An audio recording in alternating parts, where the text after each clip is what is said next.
The Subcommittee on Commerce, Justice, Science, and Related Agencies will come to order. We are here for, in my view, a very important opportunity for subcommittee members to explore significant issues that our country is facing, that our constituents care a lot about. I welcome you all here this morning. Our witness today is Ambassador Robert Lighthizer, the United States Trade Representative. Welcome, Ambassador Lighthizer. Thank you for the moment we had just a few minutes ago to have a conversation, and I thank you for coming here to testify before our subcommittee today.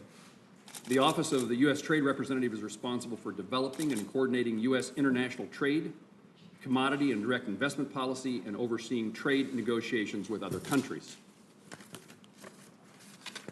Just this week, representatives from Mexico and European Union are in Washington, D.C. for various trade discussions and negotiations, so our timing is appropriate. USTR performs its mission with the important goal of securing market access throughout the world to create new opportunities and higher standards of living for U.S. families, farmers, manufacturers, workers, consumers, and businesses. Over 400,000 Kansas jobs are supported by global trade, many of which are in the agriculture and manufacturing industries.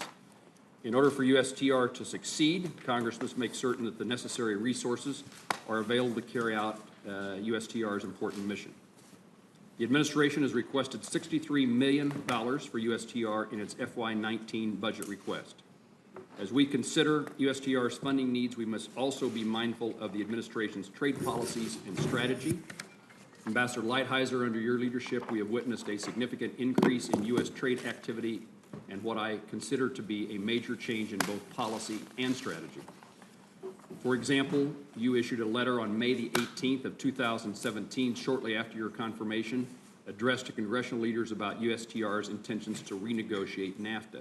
In that letter, you stated NAFTA was, quote, outdated and does not reflect modern standards, unquote, and notably that USTR was, quote, committed to concluding these negotiations with timely and substantive results.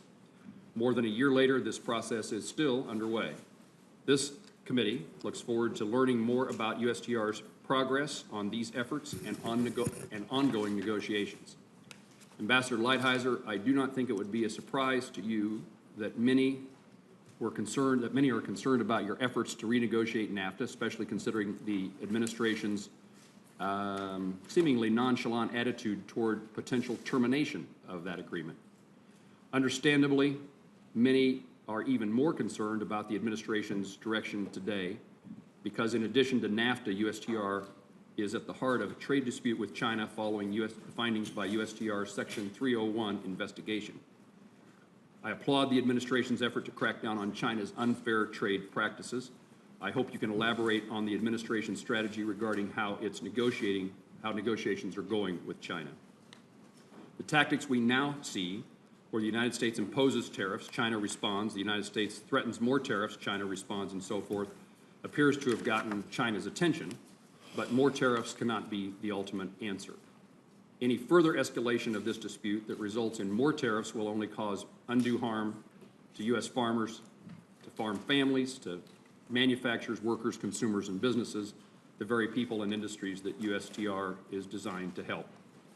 The effects of the current tariffs are real, and farmers and ranchers in the manufacturing sector in the United States, in my home state of Kansas, are feeling the pressure.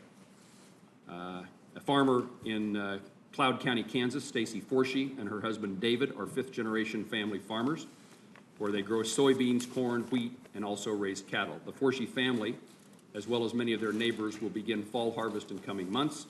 Decreased commodity prices, which have coincided with the ongoing tit-for-tat tariff battles, coupled with already reduced farm income, which has fallen by 50% since 2013, is driving Kansas farmers like Forshee's to the edge. All told, it has been an estimated $361 million of Kansas exports are being threatened by various tariffs.